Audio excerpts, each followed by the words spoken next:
महाराष्ट्राचे आराध्य दैवत असलेल्या श्री छत्रपती शिवाजी महाराजांच्या जयंतीचा सोहळा एखाद्या सणाप्रमाणे आपल्या घरात थाटामाटात साजरा करण्याची परंपरा चामोर्शी तालुक्यातील मार्कंडा कणसोबा येथील माजी ग्रामपंचायत सदस्य भास्कर फरकडे या इसमानं जोपासली आहे।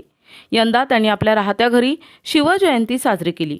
शिवराय मनामनात शिवजयंती घराघरात ही संकल्पना गेल्या काही वर्षात महाराष्ट्रातील घराघरात रुजते आहे। याच धर्तीवर आपणही राजांची जयंती दणक्यात साजरी करावी या हेतूनं भास्करने 2 वर्षांपूर्वी तिथीनुसार आपल्या घरीच शिवजयंती सोहळा आयोजित केला।